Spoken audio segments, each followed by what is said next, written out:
As-tu déjà regardé un homme et eu la sensation qu'il y avait quelque chose d'occulte derrière son silence? Comme si, sous cette apparence froide et distante, une bataille intérieure se livrait entre un désir qu'il ne peut contrôler et un orgueil qui l'empêche de se rendre. Carl Jung a dit que l'âme masculine est habitée par des ombres, des parts de lui-même qu'il ne comprend même pas. Parmi toutes ces ombres, il y en a une qui le domine sans qu'il en ait conscience. L'ego. L'ego d'un homme semble bien fort, mais il est en réalité très fragile. Il se protège derrière des attitudes indifférentes, se renferme, s'éloigne. Mais il y a quelque chose que peu de femmes comprennent.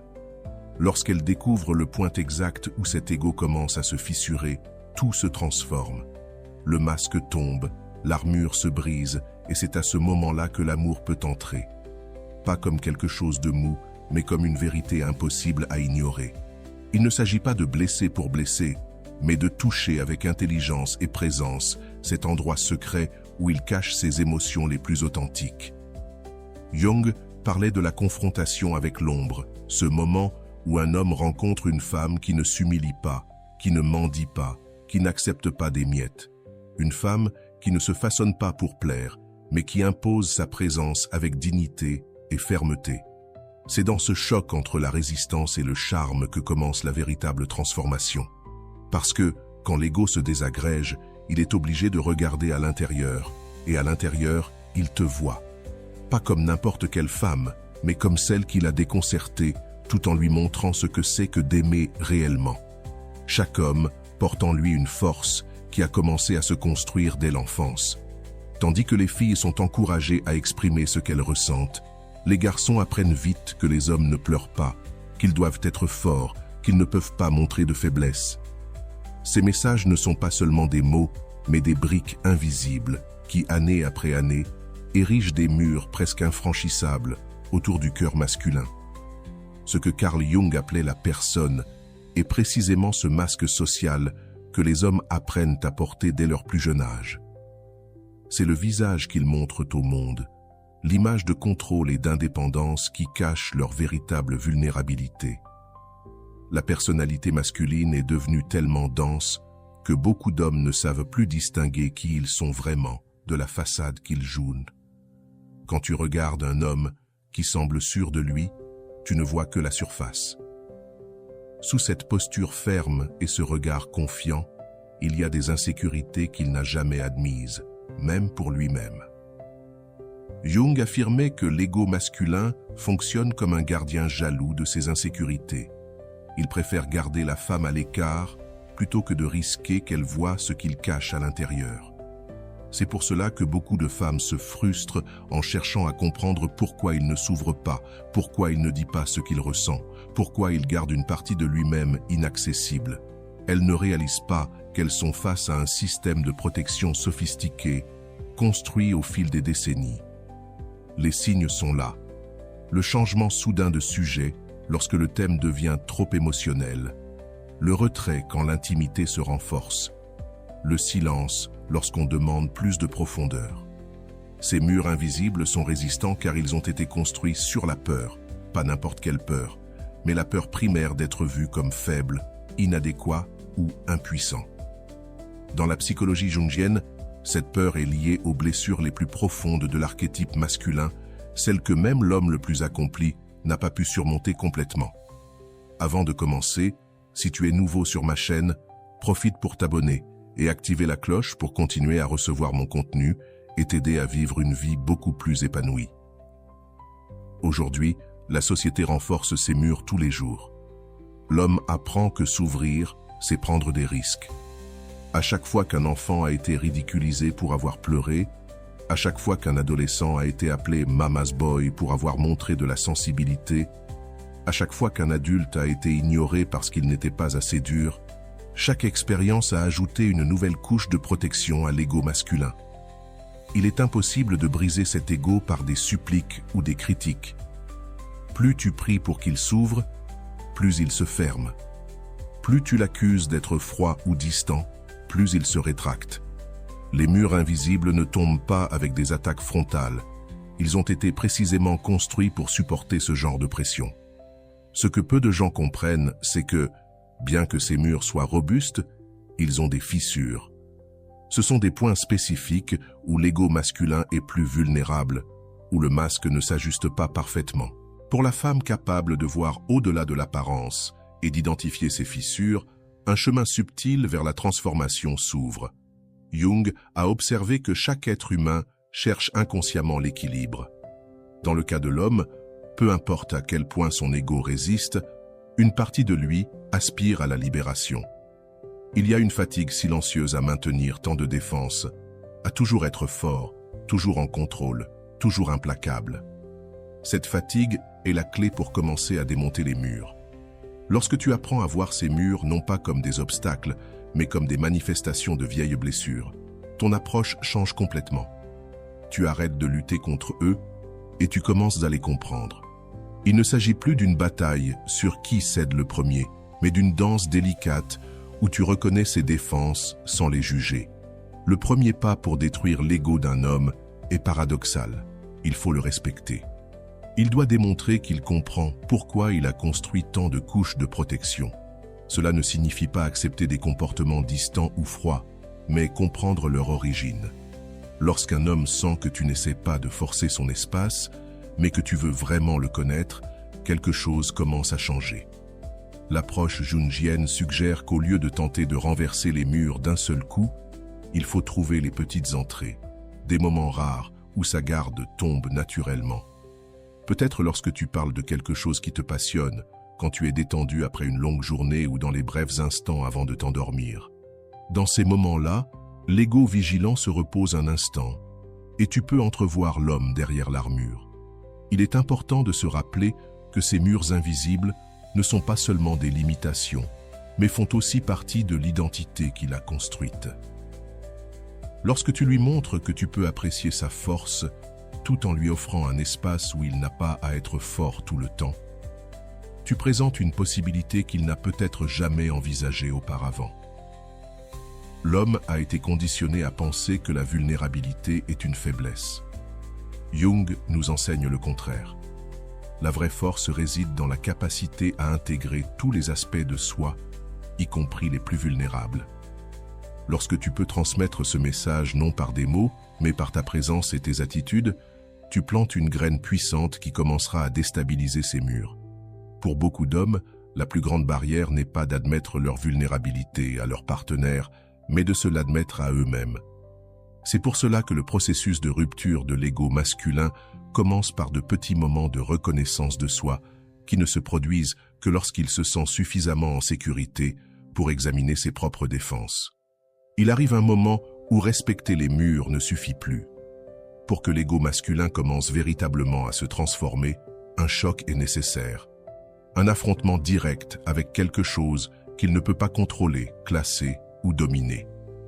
Dans la psychologie jungienne, c'est le moment de la confrontation avec l'inconnu, avec l'aspect féminin que chaque homme porte en lui, mais qu'il réprime souvent avec acharnement.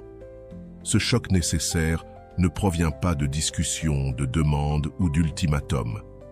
Il arrive lorsque la femme se présente comme un mystère complet, impossible à comprendre ou à posséder.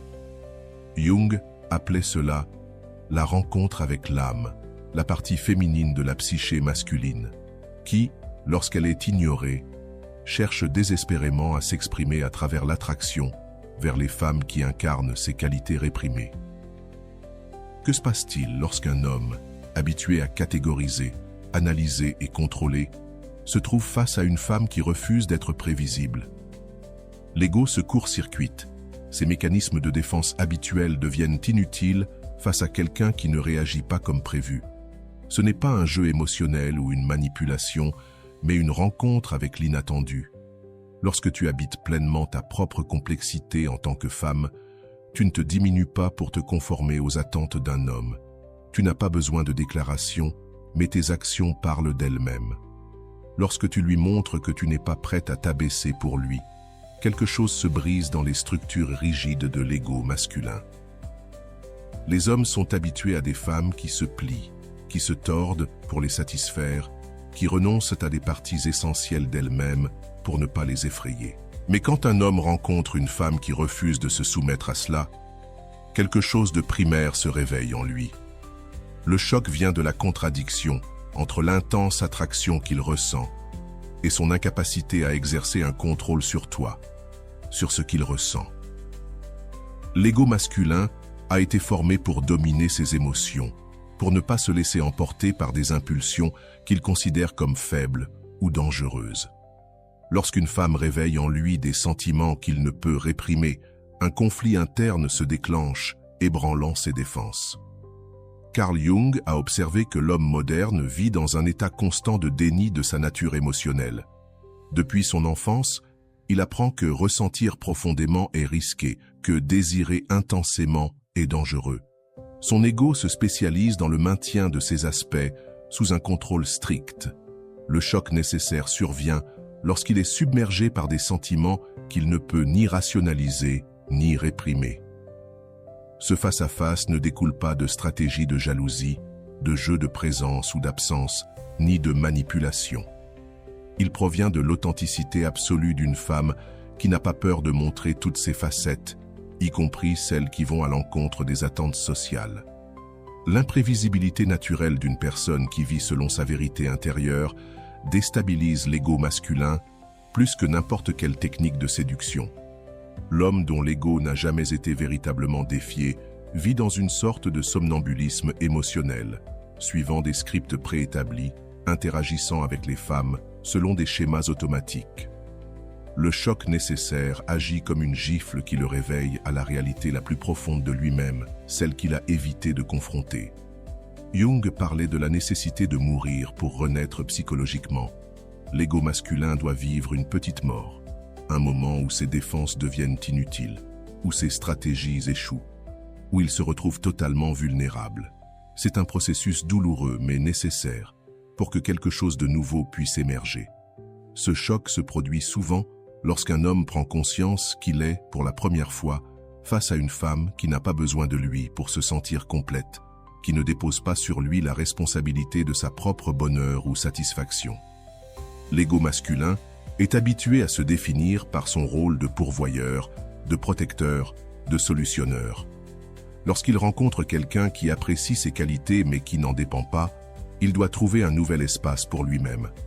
Le paradoxe est que plus une femme démontre qu'elle n'a pas besoin d'un homme incomplet, plus elle réveille en lui le désir de devenir complet pour la mériter. Cela crée une tension psychologique que Jung considérait comme essentielle pour la croissance. L'ego, confronté à ses propres limites, doit se développer ou se désintégrer. Le choc nécessaire provient aussi de la confrontation aux projections. Chaque homme projette ses attentes, ses fantasmes et ses peurs inconscientes sur une femme. Lorsque tu refuses de devenir le support de ces projections, lorsque tu montres que tu es bien plus complexe, plus profonde et plus autonome que les images qu'il se fait de toi, l'ego masculin est forcé de reconsidérer non seulement qui tu es, mais aussi qui il est. Ce moment de déstabilisation est sacré. C'est l'opportunité pour que les schémas cristallisés depuis des décennies commencent à se dissoudre, laissant place à des formes plus authentiques de l'être et des relations. L'homme qui passe par ce processus ne devient pas moins masculin, bien au contraire, il intègre des aspects plus profonds de sa masculinité, des aspects qui étaient réprimés sous des couches de conditionnement social. Après le choc initial qui déstabilise les structures de l'ego, arrive le moment le plus critique et transformateur, la reddition profonde. Ce n'est pas un processus qui se déroule du jour au lendemain, ni quelque chose qui peut être forcé. C'est une dissolution graduelle des résistances, un abandon volontaire des défenses qui ne servent plus à protéger, mais seulement à isoler. Jung parlait du moment où l'ego reconnaît qu'il n'est pas le maître absolu de la psyché, mais seulement une partie de celle-ci.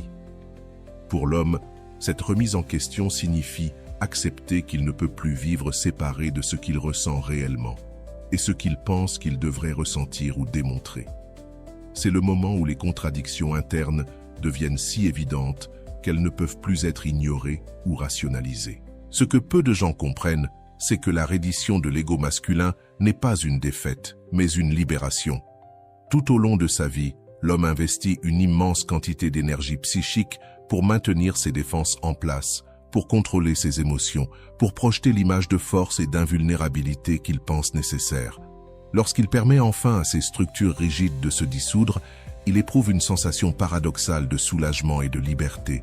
C'est comme si pour la première fois, il pouvait respirer à plein poumon. Si vous êtes arrivé jusque-là, écrivez en commentaire « Je mérite d'être aimé ». Les masques qu'il portait étaient devenus si lourds qu'il n'avait même pas remarqué à quel point il l'étouffait, jusqu'au moment où il a commencé à les retirer. La reddition profonde est ce processus de démasquage, de se permettre d'être vu sans les filtres et protections habituelles. Mais c'est aussi le moment de la plus grande vulnérabilité. L'ego masculin, habitué à avoir le contrôle, éprouve une terreur primale face à la possibilité d'être rejeté dans sa vérité la plus nue. C'est ici que le rôle de la femme devient crucial. Si elle montre le moindre signe de mépris ou d'impatience face à cette vulnérabilité récemment exposée, l'homme se retirera à ses défenses avec encore plus de détermination. Mais si elle crée un espace d'acceptation inconditionnelle, non pour ses comportements problématiques, mais pour son essence la plus authentique, alors quelque chose d'extraordinaire se produit. Cet homme commence à sentir qu'il peut être vu dans sa totalité, avec ses forces et ses faiblesses, ses certitudes et ses doutes, ses aspects lumineux et sombres, et être vu pour ce qu'il est, sans jugement. C'est l'une des expériences les plus profondément transformatrices qu'un être humain puisse vivre. Jung a observé que le processus d'individuation, le chemin vers la totalité psychique, nécessite nécessairement ce type de reddition. L'ego doit lâcher l'illusion d'omnipotence et de contrôle pour que les aspects les plus profonds de la psyché puissent émerger et s'intégrer. Pour l'homme, cela signifie se réconcilier avec des parties de lui-même qui ont été réprimées parce qu'elles ne s'intégraient pas dans l'idéal de masculinité qu'il a intériorisé. La reddition profonde se manifeste de manière subtile et profonde. Il commence peut-être à partager des peurs qu'il n'avait jamais admises, à se permettre de pleurer en présence d'une femme, à révéler des rêves et des aspirations qu'il considérait trop irrationnels pour être mentionnés, ou à se montrer confus et perdu, au lieu de prétendre toujours avoir les réponses. Chacune de ces petites ouvertures est un signe que les murs de l'ego commencent à céder. Ce processus est rarement linéaire. Il y aura des moments où l'homme avancera dans sa vulnérabilité, suivi de périodes où il se retirera dans le territoire familier de ses anciennes défenses. C'est un mouvement pendulaire naturel qui reflète la tension entre le désir d'une plus grande authenticité et la peur de l'inconnu. La femme sage comprend ces mouvements et ne les interprète pas comme un rejet personnel, mais comme une partie nécessaire du voyage. La véritable soumission implique également une confrontation avec le contrôle. L'ego masculin se définit en grande partie par la capacité à contrôler les situations, les émotions et les autres. Quand un homme tombe véritablement amoureux, il perd ce contrôle. Il se sent à la merci de quelque chose de plus grand que lui-même, quelque chose qu'il ne peut ni dominer ni diriger à sa volonté. Ce sentiment peut être terrifiant au début, mais aussi immensément libérateur. Carl Jung croyait que la véritable force ne réside pas dans un contrôle rigide, mais dans la capacité de fluer avec les forces de la vie, y compris celles qui nous déstabilisent. L'homme qui se soumet profondément découvre une nouvelle forme de pouvoir, non pas le pouvoir sur les autres ou sur lui-même, mais le pouvoir d'être complètement présent, vulnérable et pourtant complet. C'est dans cet état de soumission que l'amour peut enfin se manifester dans sa forme la plus intense et authentique. Ce n'est pas l'amour comme échange ou négociation, ni l'amour comme possession ou contrôle, mais l'amour comme reconnaissance mutuelle des âmes. Jung appela cela la rencontre avec l'être. Le moment où, à travers la relation avec l'autre, nous entrons en contact avec le noyau le plus essentiel de notre propre être. Pour l'homme dont l'identité a été construite sur des structures rigides d'autocontrôle et de rationalité, cette expérience est révolutionnaire. Il se retrouve pris dans des sentiments qui transcendent tout ce qu'il a connu auparavant, des sentiments qu'il ne peut ni expliquer ni catégoriser, mais qu'il vit dans leur intensité bouleversante. c'est comme si un barrage interne se brisait, libérant des chaînes émotionnelles qui avaient été retenues pendant toute une vie. La soumission profonde est également un moment de vulnérabilité extrême pour la femme. Voir un homme s'ouvrir ainsi, lui confier des parties de lui-même qu'il n'a peut-être jamais montrées à personne, est une immense responsabilité. Cela exige d'elle une capacité équivalente pour l'authenticité et la présence, une volonté de recevoir sans chercher à réparer ou changer, une force pour tenir l'espace tout en trouvant son propre chemin à travers ce territoire inexploré. Lorsque l'ego d'un homme commence à se fragmenter, quelque chose d'extraordinaire se produit. Les projections qui ont autrefois façonné sa vision du monde et de ses relations commencent à s'effondrer. Jung a consacré une grande partie de son travail à l'étude des projections, ces miroirs invisibles à travers lesquels nous ne voyons pas l'autre pour ce qu'il est vraiment, mais comme une extension des aspects de nous-mêmes que nous ne reconnaissons pas. L'homme qui vit sous la domination de l'ego crée un système élaboré de miroirs à travers lesquels il interprète ses expériences. Il projette son ombre, les parties de lui-même qu'il réprime ou nie, sur les femmes avec lesquelles il interagit. Il voit en elles la fragilité qu'il ne peut admettre en lui-même, l'irrationalité qu'il craint, la dépendance émotionnelle qu'il rejette. Ces projections servent de défense efficace, car tant qu'il peut voir ces aspects redoutés comme des caractéristiques des femmes, il n'a pas à les affronter en lui-même. Lorsque ces miroirs commencent à se briser, l'homme éprouve d'abord un sentiment profond de désorientation. C'est comme si soudainement il ne savait plus qui il est, ni qui est la femme qu'il a devant lui. Les catégories familières qu'il utilisait pour organiser son expérience ne fonctionnent plus. Les interprétations automatiques échouent et il se voit contraint de regarder réellement, d'écouter réellement, d'être vraiment présent.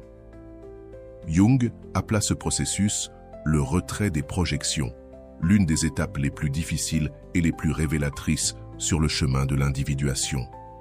Pour l'homme, cela signifie reconnaître que de nombreuses qualités qu'il attribue aux femmes dans sa vie, qu'elles soient positives ou négatives, sont en réalité des aspects de sa propre psyché qui cherche reconnaissance et intégration. Que se passe-t-il lorsqu'un homme commence à se rendre compte que la fragilité féminine qui l'a toujours irrité est un reflet de sa propre vulnérabilité réprimée? Ou que l'intuition mystérieuse qui le fascinait chez les femmes est une capacité qu'il possède lui-même, mais qu'il a mise de côté au profit de la rationalité logique? Ou encore que le besoin de contrôle qu'il critiquait chez certains partenaires est une projection de sa propre peur de perdre le contrôle? La rupture de ces miroirs est à la fois perturbante et libératrice. Perturbante, car elle défie fondamentalement la façon dont l'homme comprend et se rapporte au monde. Libératrice, car elle laisse place à une rencontre beaucoup plus authentique, non seulement avec la femme de sa vie, mais aussi avec des parties de lui-même qu'il a gardées dans l'ombre trop longtemps. Jung observe que lorsqu'un homme tombe profondément amoureux, il est souvent en train de tomber amoureux de son propre âme, de l'archétype féminin au sein de sa psyché, projeté sur la femme qui réveille ses sentiments. À mesure que les miroirs des projections se brisent, l'homme commence à distinguer entre la femme réelle qu'il a devant lui et les images qu'il a projetées sur elle. C'est un moment de vérité qui peut être terrifiant, mais aussi profondément intime. Pour la femme qui cherche à détruire l'ego masculin dans le sens jungien, il est essentiel de comprendre le mécanisme des projections. Il ne s'agit pas de rejeter complètement ces projections, ce qui serait impossible et même contre-productif dans les premières étapes, mais de lui refléter progressivement la vérité derrière ces projections.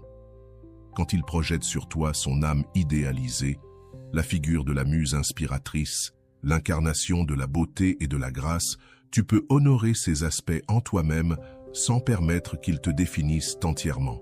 Lorsque tu projettes tes peurs, peut-être en te voyant comme la mère contrôlante, la sorcière séductrice ou l'enfant nécessitant des soins, tu peux reconnaître ces archétypes sans t'y identifier complètement. L'art consiste à habiter cet espace intermédiaire où tu ne rejettes pas complètement ces projections, ce qui entraînerait une rétraction défensive immédiate, ni les acceptes comme des définitions de qui tu es.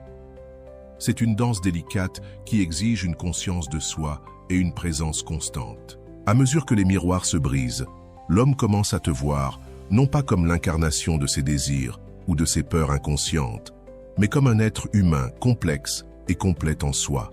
C'est le début d'une relation véritablement adulte, où l'autre n'existe pas pour combler nos vides psychiques ou confirmer nos croyances sur le monde, mais comme une présence indépendante avec laquelle nous pouvons nous connecter de manière authentique.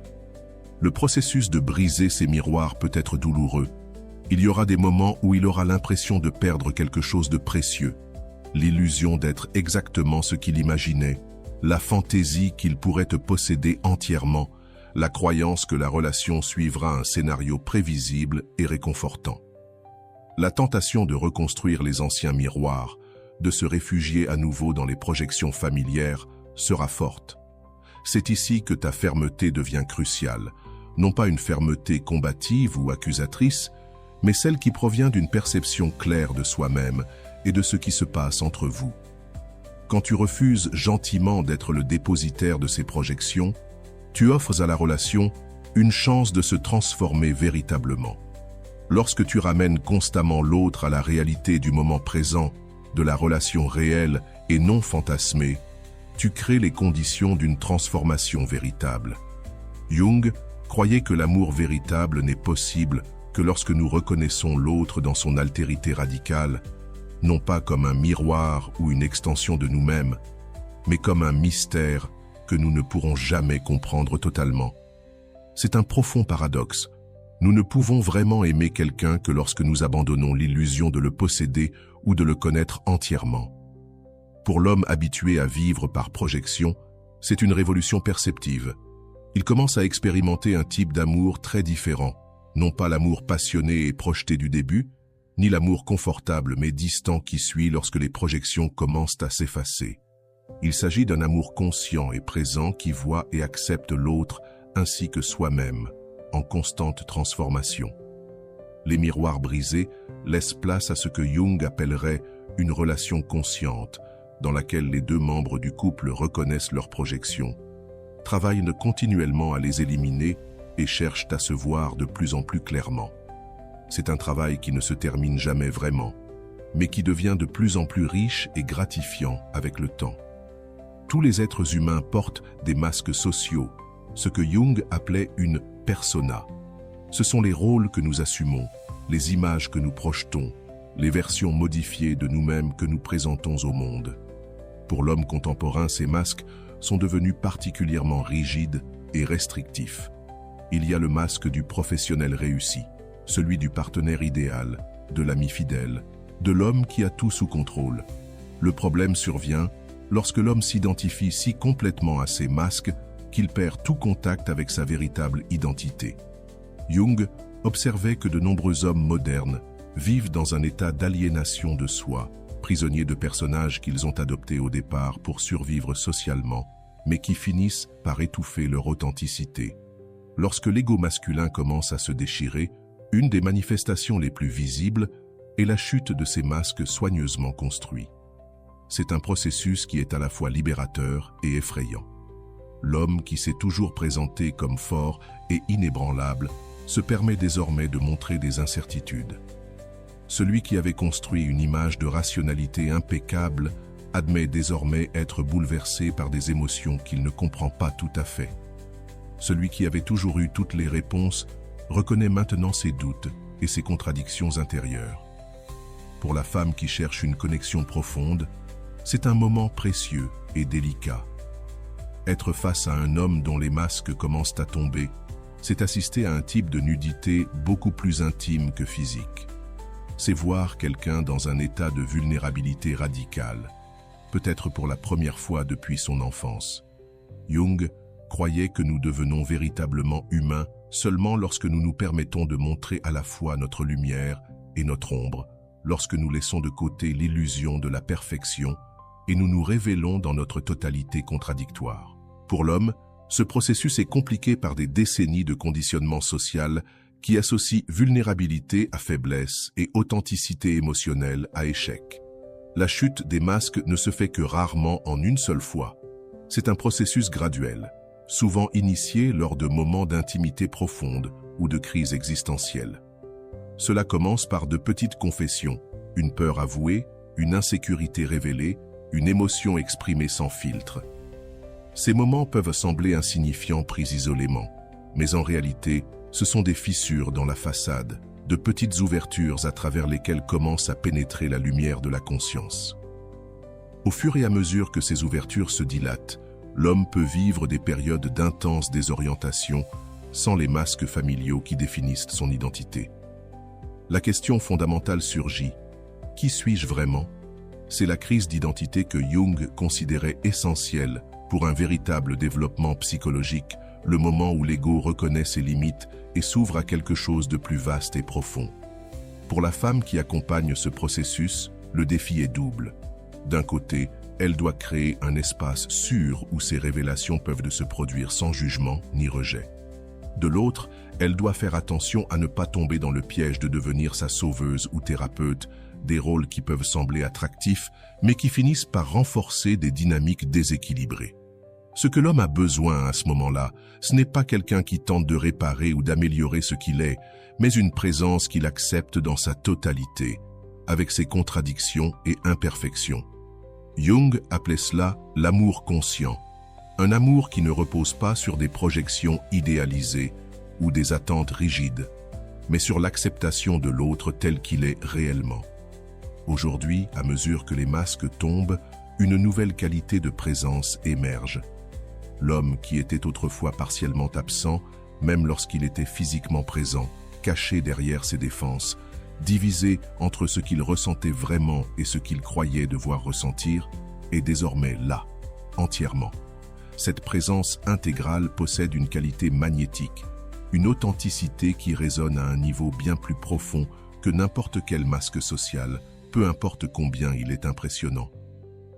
Jung observait que, paradoxalement, c'est seulement lorsque l'homme abandonne la prétention d'être ce qu'il pense devoir être qu'il peut pleinement devenir qui il est. Les masques, initialement adoptés comme une forme de protection et d'adaptation sociale, finissent par devenir des prisons qui limitent son potentiel d'expression et de connexion authentique. Pour beaucoup d'hommes, cesser de porter ces masques signifie faire face à des peurs profondes et enracinées.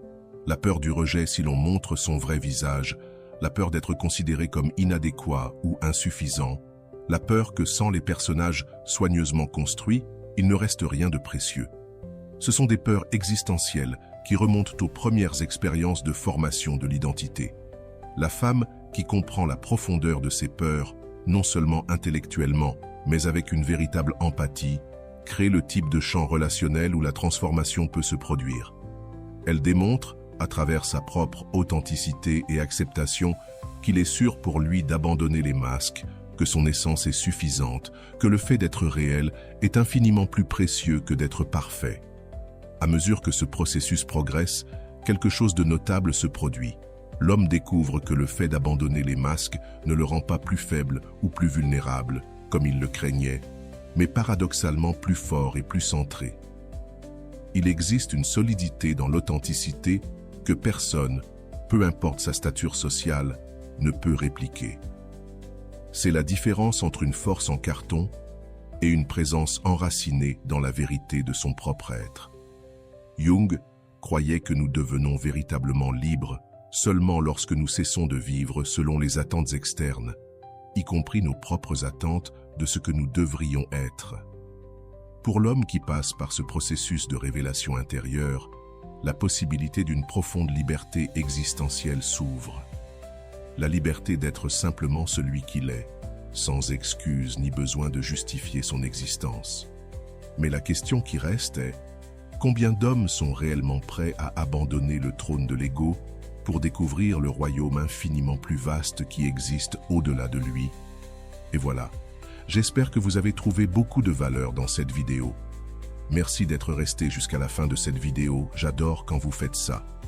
Si vous voulez une autre vidéo sur ce sujet, écrivez en commentaire, j'en veux encore plus. J'espère vous revoir dans une autre vidéo. Merci pour ton temps. Prends soin de toi et à bientôt.